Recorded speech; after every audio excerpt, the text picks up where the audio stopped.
They're often more likely to apologize when they think what they did was unintentional. So we're going to get into some of this research on how they figured this out.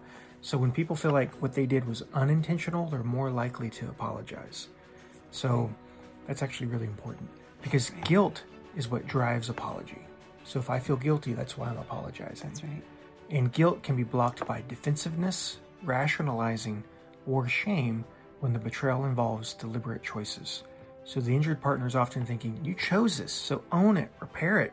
Why won't you do this? It makes him angry, like, you do something about this. Mm-hmm. While the unfaithful partner may be thinking, I already said I'm sorry. Why isn't it over? Or they may even be thinking worse, like, I didn't feel guilty at all, or I've been hurt for a while. We're going to get into some of that. That kind of disconnect can stall healing in a very big way, because after I've been hurt, I'm expecting you to show me that you're trustworthy. I'm expecting you to show me that you're choosing the marriage and us again. And so when that kind of thing happens, it's really, really, really brutal. So today we're going to break down what each side is really needing, why apologies often fail after intentional betrayal, and what a healing apology actually includes. It includes things like ownership, empathy for the impact that's happened, and a real change plan, like a real, path for creating change. So trust can start becoming rebuilt step by step instead of getting stuck in the same painful negative cycle. Yeah. So, yeah. Yeah, absolutely. So something you said that was really important is, people will feel like they should apologize when it's unintentional, but when it's intentional, it's often because they have been hurt or they feel like it's justified. And so then it's much harder for them to apologize or to show remorse because they don't feel like, or they do feel like it's justified that that what they did was for a good reason. Yeah. So Morgan, to piggyback on what you're saying, like, people won't apologize because they feel like what they did was justified. I had a good reason for doing this.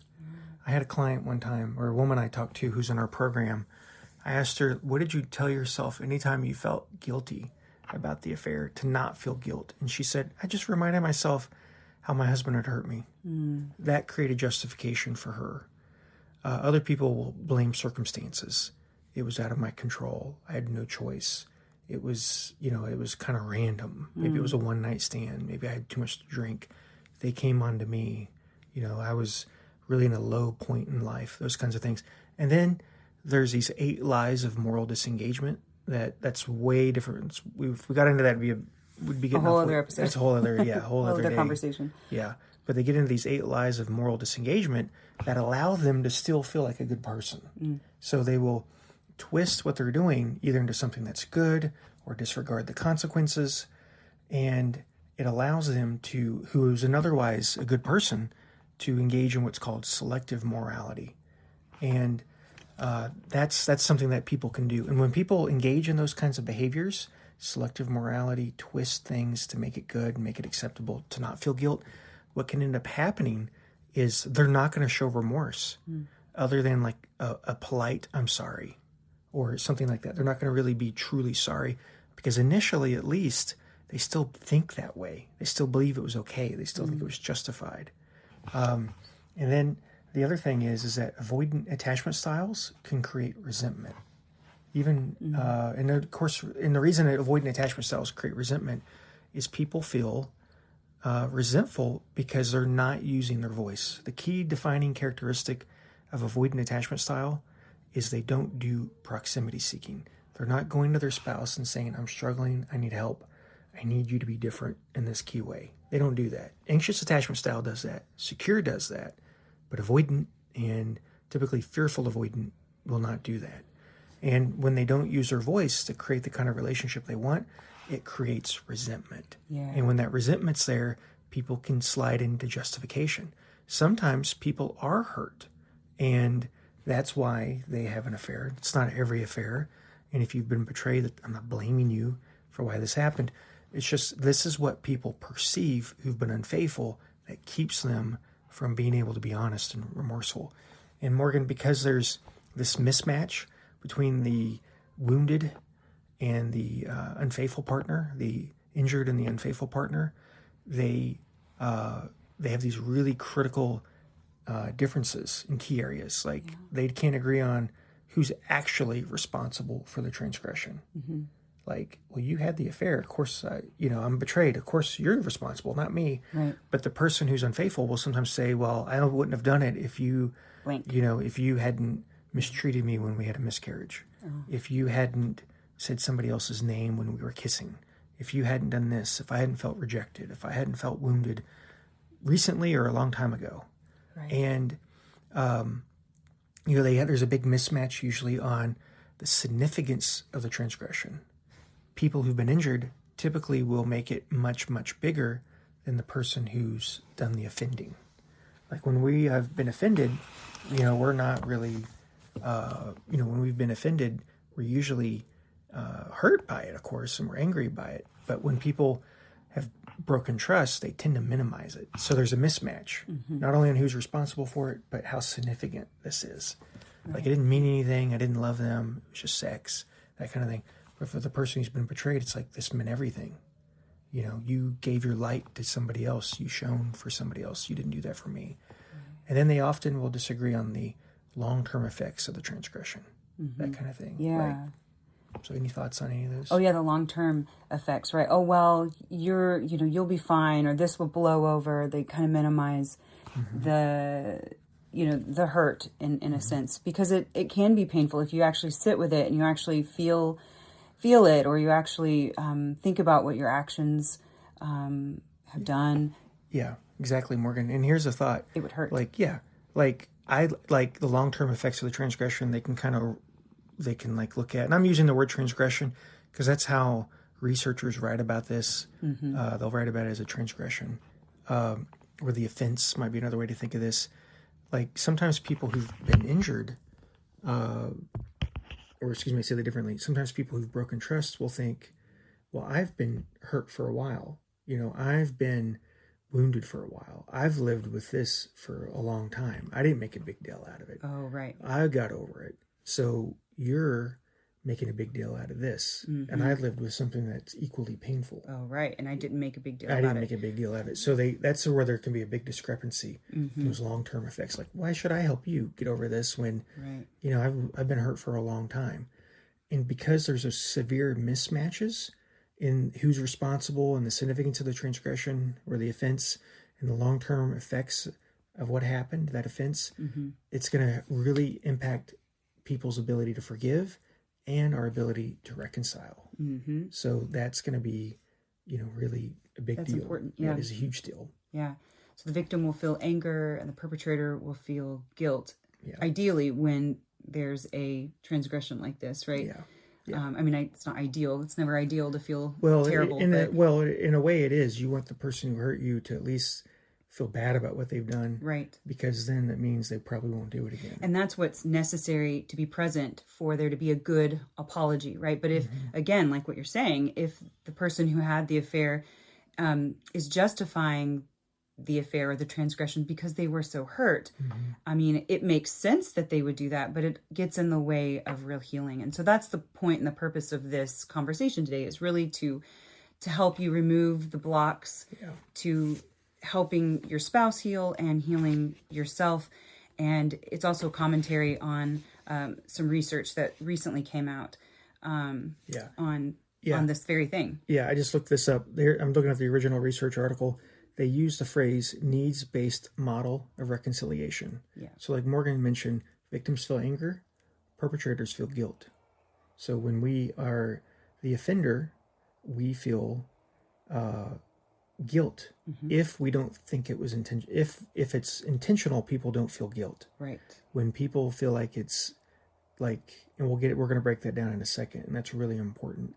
But victims will usually feel anger because they feel hurt. Right. Like they need to know, like, we're sorry. And that's what apologies do. Yes. So when the person who broke trust can't be sorry for their affair or express remorse, those kinds of things, part of what they can't do is they can't show that they're willing to not compromise, but compensate for what they've done. And they can't show that they're usually they don't really have a sincere apology. If they do, it's more of a polite apology. Right.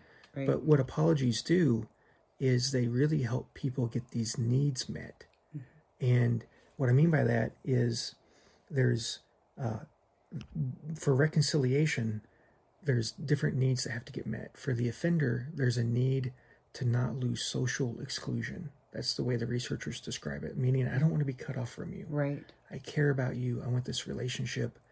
And for people who've been injured, part of what they need is they need to know that you're here and you won't do this again, that you're truly sorry for what happened. And that's where their anger comes in. It's like, okay, I don't sense that you're really angry. Or that you're really sorry. Yeah, excuse me. Yeah, I don't sense that you're really sorry. And because of that, it makes me angry because it compounds my hurt. That's right. Yeah. And what's there is hurt is driving the anger that's seen. Yeah, and in situations kind of like that, that's when we'll see people look to get help for the betrayer before the betrayer can become a healer, right? So, most of the time, in general, when we're generalizing the healing process or the healing journey, the person who's been betrayed needs healing, right? They're the first to begin the healing process, or they're the first one in the relationship to get healing, right? For the when we're working on the relationship issues post infidelity, it's usually the hurt partner who needs to be helped, right? But if the betrayer or the person who stepped out of the relationship, the unfaithful person, if they have all these hurts and resentments built up, which happens, right? Then sometimes we have to start there. We have to start with those hurts in order for them to be able to have that sincere apology, that sincere remorse for what happened or what they did, and then for them, for them to be able to help their hurt spouse heal. And so it seems backwards at that point where it's like, well, you've hurt me, you've betrayed me, and now I have to help you heal. A lot of people will feel resentment towards that as well.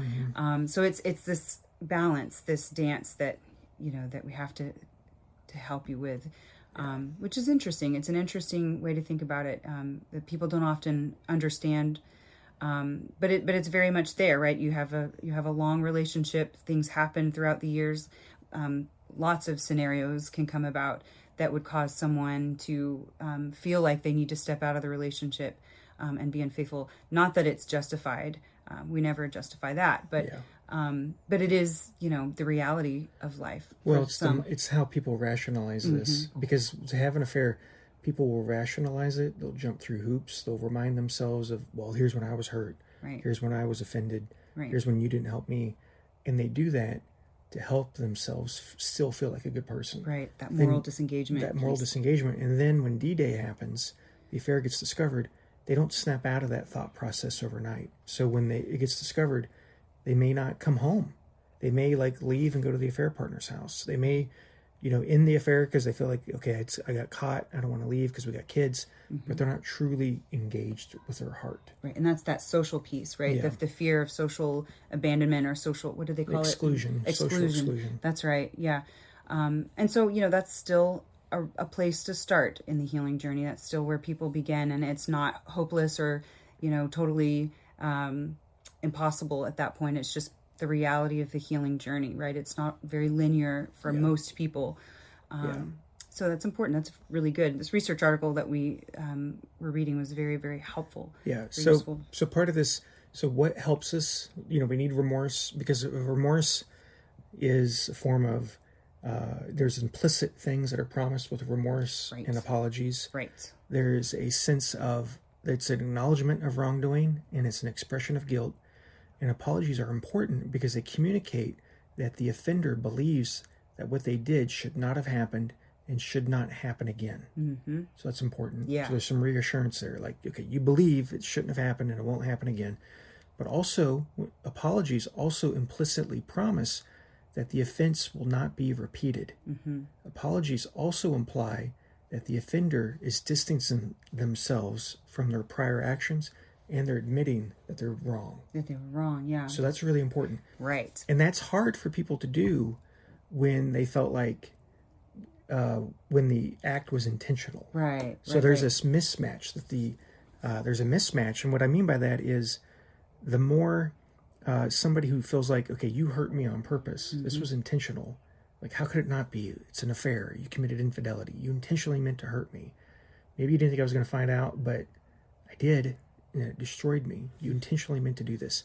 When people have been wounded in that way, when they're dealing with betrayal trauma, they're deeply wounded, they need their partner who broke them to really step up and become a healer and take ownership for what happened. Right. Here's where the mismatch happens, is the more somebody feels like their decision to have an affair was intentional, it wasn't a one-night stand, it was, I went out of my way to go start a relationship, I went out of my way to go have an affair, I wanted this, and I knew you would be destroyed if you found out, those people struggle to become a healer. That's right.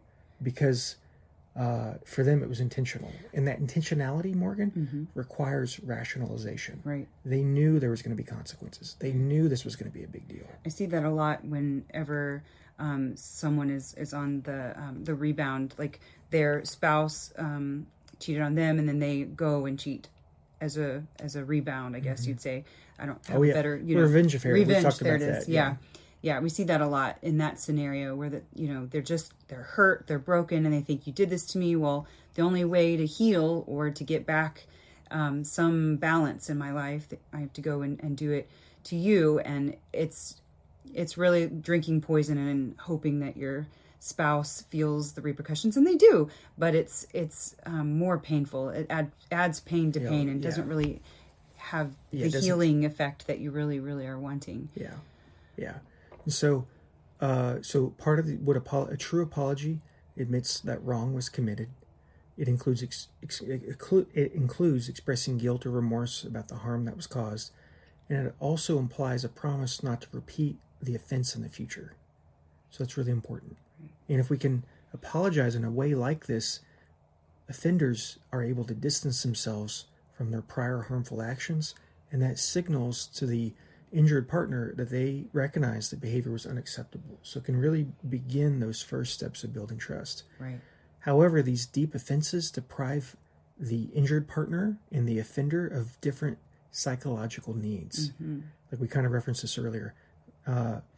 Those who've been injured experience feelings of inferiority and anger in response to those offenses, whereas the person who broke the trust, had the affair, is going to suffer from a fear of exclusion. Like, I'm going to be, ostracized. Our family and friends will know what I did. I'll be the bad guy. Yeah. And because of that, it results in the experience of guilt. And so when people apologize, it also serves their needs. Like, okay, I've done something to begin to compensate for this. I'm not a total jerk. And then for the person who was betrayed, it also begins to compensate because it's saying, I know what I did was wrong. And it helps them begin to have trust. Like the degree of security that are there. Yeah, and of course, when you've been betrayed, you're kind of a sleuth in so many ways, right? You become, what is it? Like you can seek out and understand, like everything that's untruth.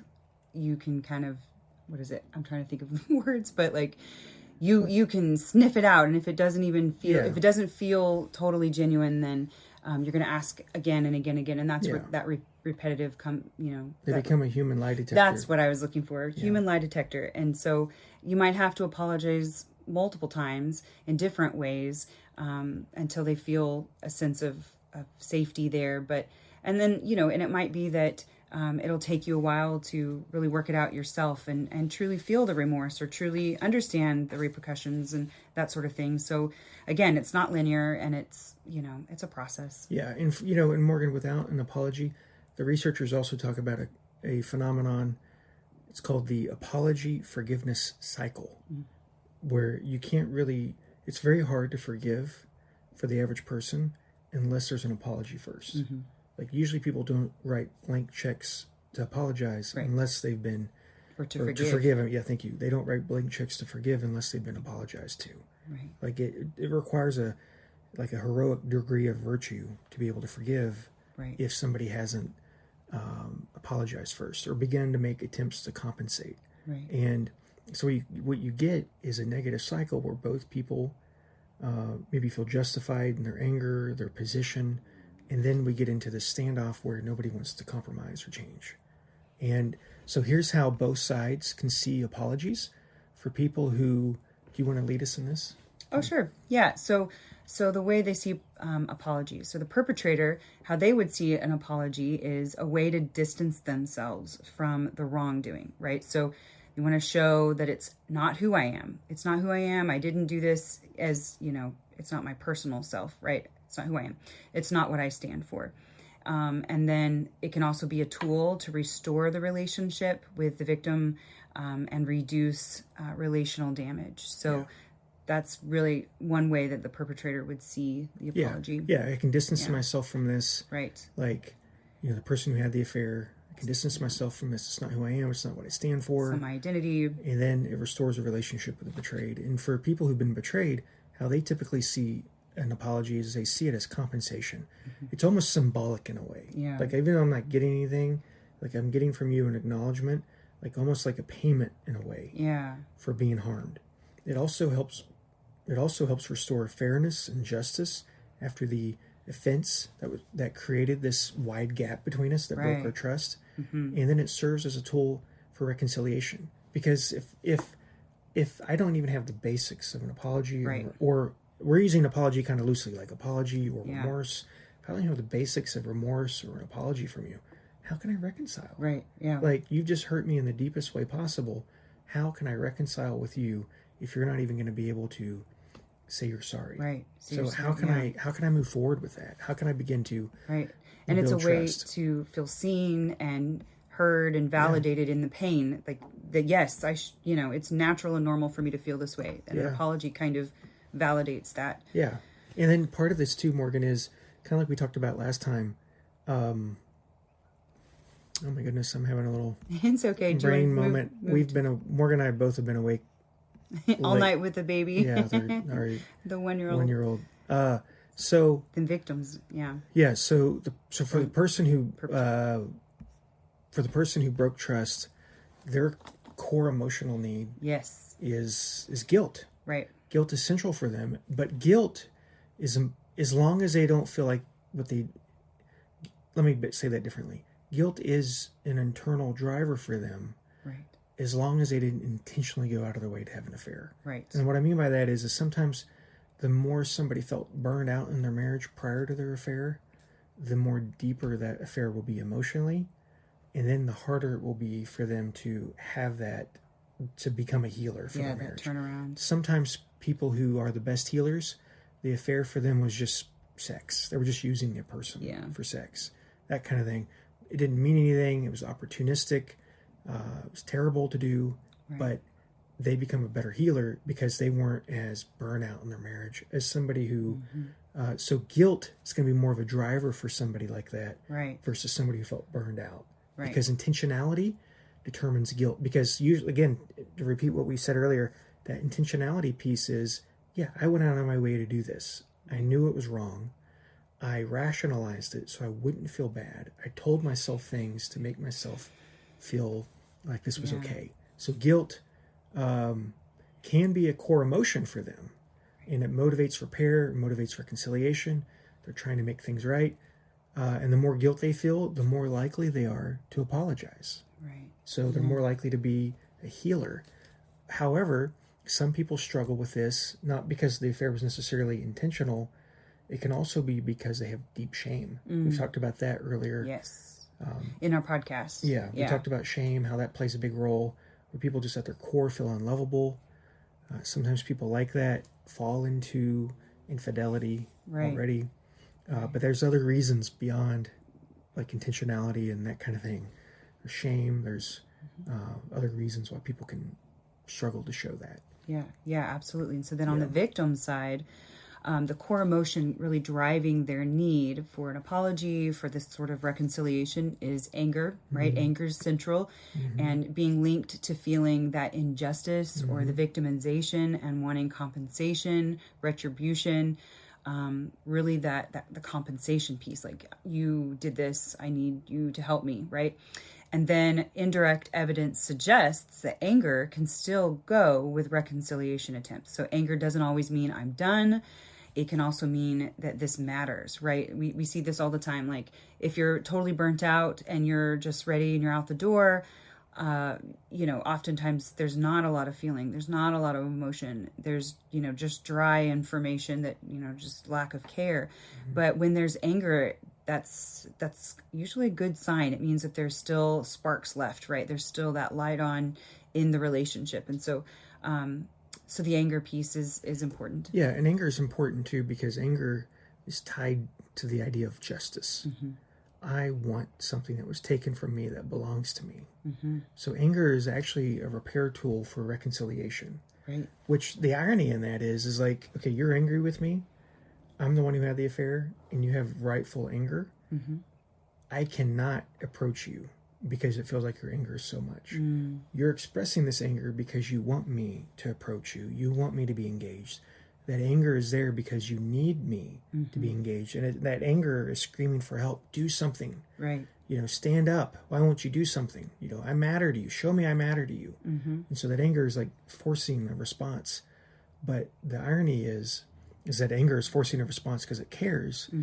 But it doesn't describe it in that way. No, not at all. Right. Because it's really masking hurt. Right. Because powerlessness is what people feel when they're hurt. Like, oh my gosh, I'm in such anguish. I'm in such hurt.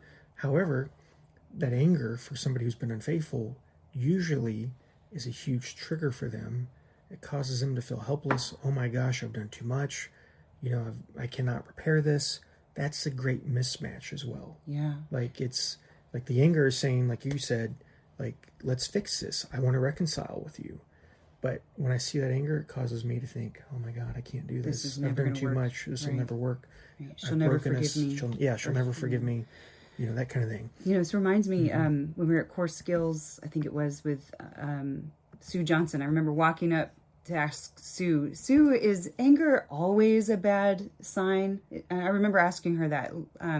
Sue, is anger ever something that can be useful or helpful in a relationship in the negative cycle? And she was like, yeah, there are moments where anger can be of use, and this is, I believe, one of those moments. Oh, sure. Where but to your point though, anger expressed rightly, with justice in mind, is different than just belligerent anger where I'm going to axe your car and just spew all of the insults everywhere. Yeah, there's a primary anger.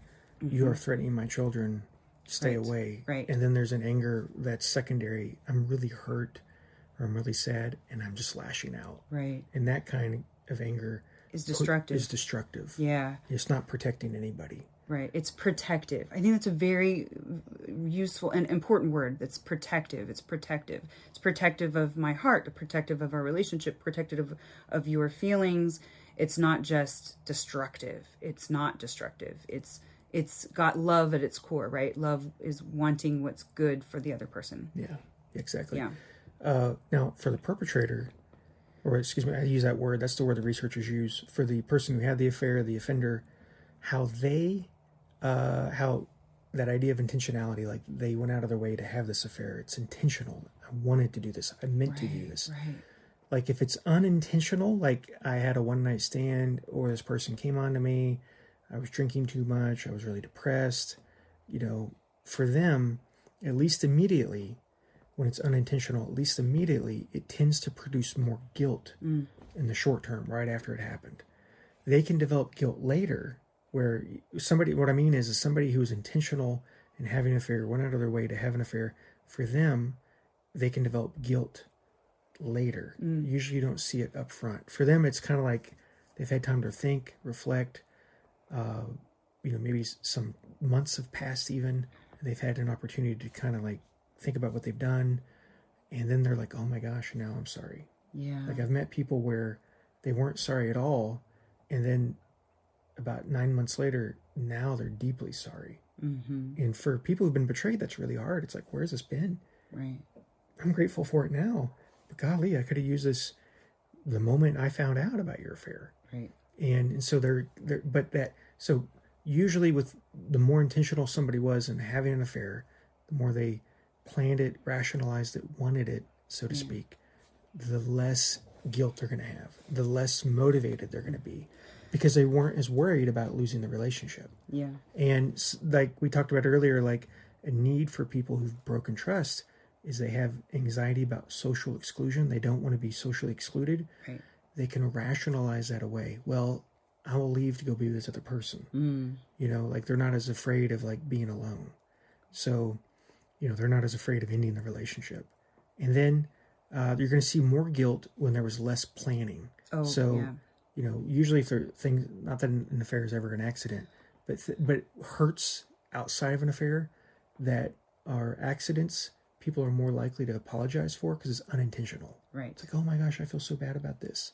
But when people are intentional about this, they really tend to justify it in their head before, and those justifications buffer the guilt they have. Right. Right. Which makes the apology just that much less possible. And Morgan, something I need to mention before we move on. Yeah. Like this comes from some research back in 2013, and in the research, they asked them the specific question of, tell us about a time somebody, you felt justified in doing something to hurt somebody else, and then when somebody else felt justified in hurting you. Oh, right. That's where they got this. So they weren't getting these accounts from separate people. Hey, tell us about a time when you were hurt, and then going to someone else. Yeah, and then you didn't hurt them. Tell us about a time where you hurt somebody, and then, you know, and then you were hurt by them or by someone else. By someone else. So they got victim perpetrator accounts from a single person, each person. Yeah. So it got away from labels like psychopath and narcissist and that kind of thing. So easy to do. Yeah. Yeah. Okay. Let's see. What else should we? Well, part of this too, Morgan, to kind of piggyback on intentionality, victims will see, an act as intentional if the person sets out to do it and succeeds in a transgression. You know, that means like, okay, you willfully harmed me. You know, you went out of your way to do this. Like that, when there's that intentionality there, like, I'm hurt by that. Right. And there's some research that they mentioned in this that talked about how victims can be equally hurt, just as hurt by unintentional things as by intentional. But the perpetrator's willingness to apologize is more likely to be seen when it was unintentional. So that's really important. Right. So the victim is hurt on either side. Like, I'm hurt by what you did, right, whether it was intentional or not. I'm equally hurt. However, the person who broke trust, the unfaithful partner, they're more likely to want to apologize and express remorse when it was unintentional, because their guilt is the strongest. Right. Wasn't planned for. They're still a good person. There's an accident. They want to make it right. But when they're intentional with it, that's when, right, they struggle with it the most. Yeah, that makes sense. In the victims in this research, they needed an apology the most when it was intentional. Oh, that's right. So there's a big mismatch. That's right. That's the big mismatch where it's like the person who stepped out of the relationship, or what the research calls perpetrator, they want to apologize or feel that guilt when it was unintentional, because it's, it wasn't something that I did out of, malice. I'm not a bad person. But then they don't want to apologize when it's intentional. Yeah. That's not probably every single case. So I don't want to we're not telling you in your, circumstance that this is absolutely the case for you, right? This may not be the case. They may just not know how to apologize. They may just not know how to access that emotion. That's possible. Sometimes that's, very possible for certain, different people. But in this particular research, that's what they found. But then the mismatch then becomes that the hurt person, like Brad is saying, really needs the apology when it was intentional, right? But they don't want to give it when it's intentional. They want to give it when it's unintentional. But then the person who needs the apology is like, it was unintentional, right? Yeah. So it's like, but they need an apology anyways. But either way, but it's that great mismatch there. It is. And the apology, mismatch, like you were talking about, that pattern of that. Yeah. Like, the people who broke trust often feel most motivated to apologize when the person they hurt needs it less. Mm-hmm. Yeah. Like, well, you didn't, don't get me wrong. Like, we're talking about infidelity. So, like, whether it was a one-night stand or a 9-year affair or 30-year affair, they're going to hurt like nothing else. Right. But what we can extrapolate from this is that usually when somebody feels like it was an accident. I didn't mean to do it. I was just using this person for sex. Yeah, I kind of thought you might be hurt if you found out, so I tried to hide it so you wouldn't find out. Like, I wasn't really angry with you. I wasn't going out of my way to hurt you. Those kinds of people who is just purely physical, not really that emotional, are going to be more motivated to make things work. But when somebody's already burned out of their marriage, they don't really want to try. They're here because finances or kids, they're stuck. You know, maybe that's their starting point. They can get to where they need to go, but they're starting at a place of like resentment. Yeah, hurt. And that's why the affair for them was intentional. They're not going to be as motivated to be a healer. Because well, and part of that is they feel like, well, I was the victim. You know, we didn't make love for 25 years.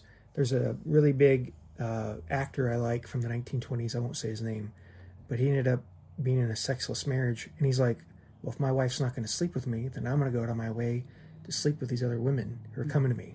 And it's like, that's a real attitude of entitlement. Right. And sometimes people feel that way. Like, well, if you're not going to be here for me, then I'm going to do what I want to do. And then when the affair happens, they get swept up in it. They're more likely to get into limerence. They're more likely to have an emotional pull. They're more likely to want to leave because of those things. They're going to be less motivated to make it work. Yeah, that's hard. That's a hard place to be. Again, like Morgan mentioned, people who are the victim or the injured partner, they're going to want that apology in situations where they're least likely. They're going to want it most likely in situations where they're less likely to get one. Yeah. Like, I need you to be here and help me heal. So we got a negative cycle, and we got to get out of that. That's what we created, a program to help people and couples just like you get out of this negative cycle, because this is a big part of that negative cycle that couples get Keeps into. you stuck, for sure. Yeah, definitely. And so what actually predicts, Morgan, whether an apology happens? That's a good question.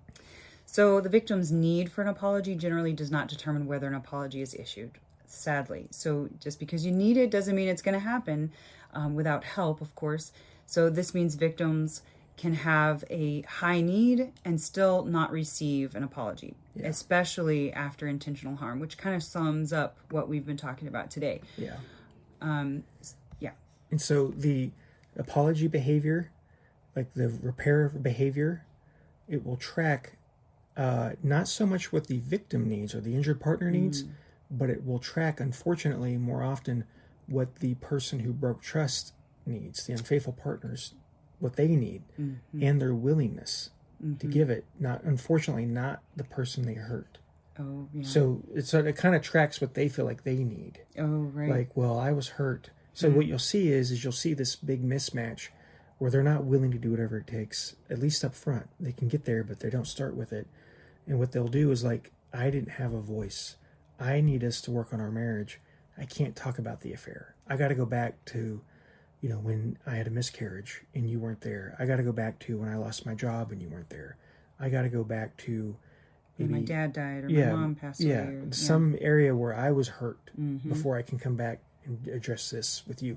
And that's okay if that's where we're at. Right. Like we've talked about prior episodes, that there's the healing broken trust triangle. You have to deal with the trauma that's there from our situation.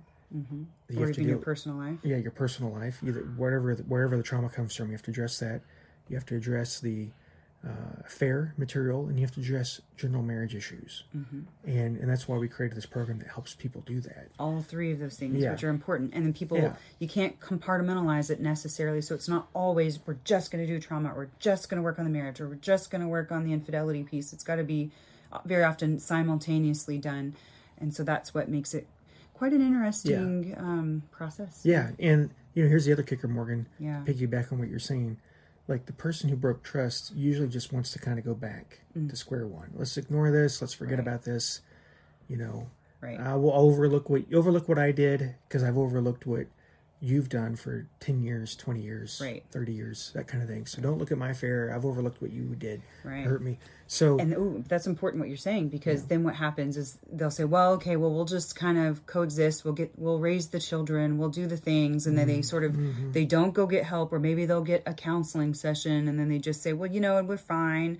they said that they forgave me, and then they just kind of want to keep the peace and keep going and not, deal with it. Or it's oftentimes the trauma feeling like you're going to cry forever and you just don't want to do that anymore. It's just so painful. But the problem is it comes back. It doesn't just go away. It doesn't heal without real healing. Yeah, exactly. So it's better to just kind of take care of it, deal with it fully the right way, so that it doesn't, rear its ugly head 20 years from now. Yeah, exactly. And people were like, but it was 20 years ago. Why is it still a problem? Well, because it really has to heal. It's a major trauma. Right. It's a major trauma. Yeah, and that triangle that Brad talks about. Yeah. It's so important to deal with the whole thing. Yeah, and what we want is, obviously, we want to be forgiven. Right. We want to forgive them. Like we talked about last time, like forgiveness, trust, and healing are intertwined. Like the same path that helps people forgive is the same path that helps people build trust, which also is the same path that people go through to be able to heal. Mm-hmm. So they're all intertwined. And that's where these apologies are useful. And apologies are showing that we're willing to do what we need to do. We're sorry. We're not going to do it again. To kind of piggyback on what we talked about earlier, apologies are saying I'm here. Mm-hmm. I'm really sorry for what I've done. Yeah. I don't want to do this again. I've broken you. I don't want to, be that kind of person that hurts you in this way. Yeah. And, it's admitting wrongdoing. It's expressing guilt or remorse. It applies a promise not to repeat what happened. And when we don't get that kind of remorse, whether it's an apology or behavior that shows I'm willing to be reassuring, I'm willing to be a healer, when we don't get those kinds of things, it really causes people to not build trust, to not heal, and unfortunately not to be able to forgive. Right. And sometimes we do have to work on the unfaithful partner's hurts too, to be able to ultimately heal where we want to go. That's right. So something we want to leave you guys with is a healing apology. Yes. Here's some words that you can use if you've broken trust and you want to help rebuild. So here we go. I need to say this clearly. I hurt you. I lied. I hid things. And I broke the trust and safety in our relationship. You did not deserve that. I can see how this has affected you, how it's affected your sense of reality, your sense of peace, your confidence, and your ability to feel safe with me. I understand that I didn't just hurt you. I changed how you experience me and how you think about me and how you see me and how you experience our relationship. I'm truly sorry for the pain that you feel, the fear and the humiliation my choices have caused you. I'm not going to excuse what I did. There may be reasons I'm not going to excuse what I did. There may be reasons I was vulnerable or selfish, but there's no justification. This is on me. This is not your fault. I also want you to know what I'm going to do now, not just what I feel. I will be fully honest and answer your questions without blaming you or getting defensive. I will be transparent with my phone, my accounts, my whereabouts, and anything you need right now to feel safer. And I will end all contact with the other person and keep my boundaries clear. Mm-hmm. I will do the work I need to do, like going to therapy or going to coaching, going to Brad Morgan's workshop and joining their program. I will learn my negative cycle patterns, and I will change my behavior so this never happens again. And I will be patient with your healing because I understand it will take that time for trust to rebuild. I know I can't demand your forgiveness or your trust, and I can't rush you, but I'm asking for the chance to repair what I broke. I'm here, I'm accountable, and I'm willing to be committed to becoming safe for you again, one day at a time. Yeah, very good. Yeah. So thank you for joining us today. Yeah. And we'll see you guys next time. That's right. And I'll also make sure that this is on the website, because we post this on our website at healingbrokentrust.com, and we'll do it on a blog, and I'll make sure that you can download that very script so that you have it and you can take notes on it and that sort of thing. And thank you guys for joining us. Yeah.